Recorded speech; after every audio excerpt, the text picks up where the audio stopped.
भक्तों, मांसाहार पुण्य है या पाप? आज इस संदर्भ में हम आपको एक कथा सुनाने जा रहे हैं। यह बात उन दिनों की है जब भगवान श्री कृष्ण अपने बालपन में थे। एक बार श्री कृष्ण एक पेड़ के नीचे बैठे बांसुरी बजा रहे थे। उसी तरह एक हिरण दौड़ता चला आया और उनके पीछे जाकर कूद गया। वो हिरण बहुत ही घबराया हुआ था। भगवान श्री कृष्ण ने उसके सिर पर हाथ फेरते हुए कहा, क्या हुआ? तुम क्यों चुप रहे हो?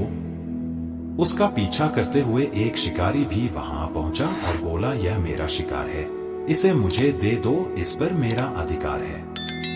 तब भगवान श्री कृष्ण बोले, हर जीवित जीव पर उसका खुद का अधिकार होता है, ना कि किसी का। तब वह शिकारी क्रोध में बोला, यह मेरा शिकार है, इसे मैं पकाकर खाऊंगा। तब भगवान श्री कृष्ण बोले, किसी भी जीव को मारकर खाना पाप की श्रेणी में आता है। क्या तुम पाप के भागी बनना चाहते हो? मांसाहार पुण्य है या पाप, क्या तुम धर्म को नहीं जानते? तब वह शिकारी बोला, मैं तुम्हारे जितना शिक्षित तो नहीं कि यह जानूं कि मांसाहार पुण्य है या पाप, पर मैं यह जानता हूं कि जीव को मारकर खाना, इसमें कोई हर्ज नहीं। मांसाहार से तो वह जीव को जीव बंधन से मुक्त कर रहा है, फिर क्यों मांसाहार से मना किया जाता है? मांसाहारी होने को क्यों नहीं कहा जाता? वैसे भी मैं इसको मारकर नीच योनि से मुक्ति दिलाकर पुण्य ही कमा रहा हूं, फिर इस पर पाबंदी क्यों? इसे तो प्रोत्साहित करना चाहिए। जहां तक मैंने सुना है, जीव हत्या तो शास्त्रों में भी बताया गया है। राजा लोग शिकार किया करते थे। ऐसे तमाम तर्क देते हुए श्री कृष्ण से पूछा कि फिर क्यों ये मांसाहार गलत है और पाप की श्रेणी में आता है? आप ही बताइए, मांसाहार पुण्य है या पाप? भगवान श्री कृष्ण समझ गए कि इसकी बुद्धि मांस खाने के कारण तामसिक हो गई है और उसने सोचने और समझने की बुद्धि भी खो दी है। फिर भगवान श्री कृष्ण बोले, इस अंतहीन विषय पर पहले मैं कोई राय नहीं दूंगा। मेरी इस छोटी सी कथा सुनने के बाद तुम ही उत्तर देना कि मांसाहार पुण्य है या पाप, और तुम्हें मांस खाना है या नहीं।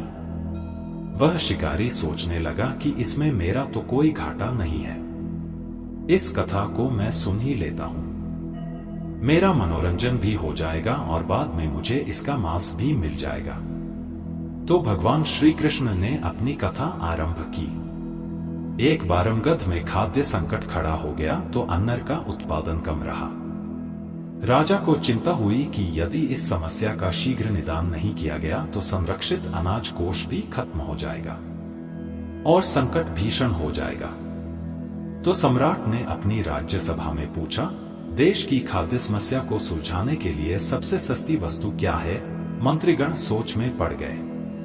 चावल, गेहूं, आलू इत्यादि पदार्थों को उगाने के लिए बहुत श्रम करना पड़ता है। वह तभी प्राप्त होते हैं जब प्रकृति का प्रकोप न हो। ऐसे में तो कुछ सस्ता हो ही नहीं सकता।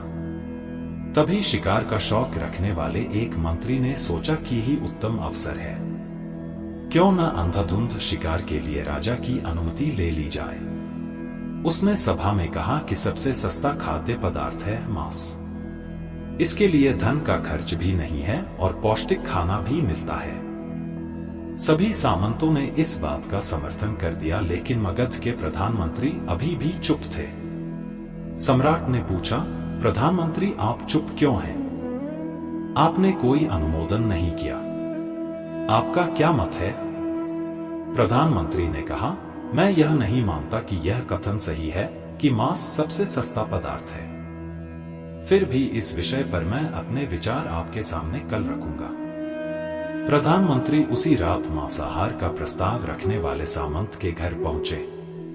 सामंत ने इतनी देर रात प्रधानमंत्री को अपने घर आया देखा तो वह घबरा गया।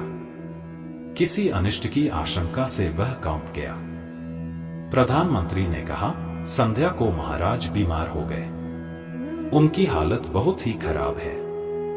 राजवैद्य ने कहा है कि किसी शक्तिशाली देह का 2 तोला मांस मिल जाए तो राजा के प्राण बचाए जा सकते हैं। आप महाराज के सबसे विश्वास पात्र हैं, इसीलिए आपसे योग्य कौन होगा? इसके लिए आप जो भी मूल्य लेना चाहें ले सकते हैं। आप कहें तो इस काम के लिए मैं आपको 1,00,000 स्वर्ण मुद्राएं भी दे सकता हूं। एक बड़ी जागीर भी आप मांग सकते हैं। बस आप अपनी इच्छा कहें। मैं कटार से आपके हृदय को चीर कर बस 2 तोला मांस निकाल लूंगा। यह सुनकर सामंत के चेहरे का रंग फीका पड़ गया। वह सोचने लगा, जब जीवन ही नहीं रहेगा तो 1,00,000 स्वर्ण मुद्राओं से मैं क्या करूंगा और बड़ी जागीर भी किस काम आएगी। वह झटपट अंदर भागा और अपनी तिजोरी से 1,00,000 स्वर्ण मुद्राएं लेकर आया।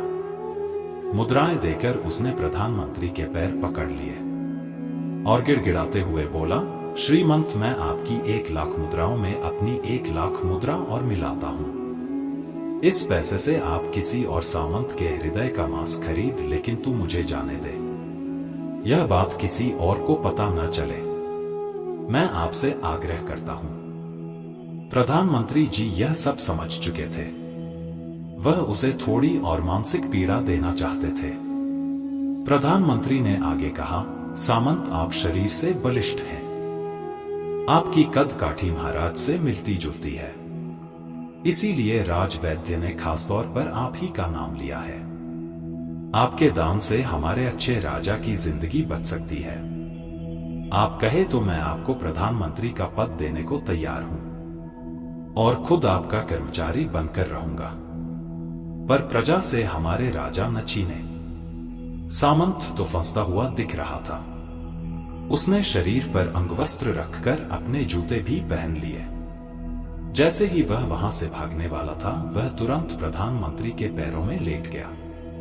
उसने याचना की कि प्रधानमंत्री, मैं इसके योग्य नहीं हूं। जब प्राण ही नहीं रहेंगे तो प्रधानमंत्री पद का या राजा का सिंहासन भी मिल जाए तो मैं उसका क्या करूंगा। आप चाहे तो मेरा सब कुछ ले ले, पर मेरे प्राण ना ले।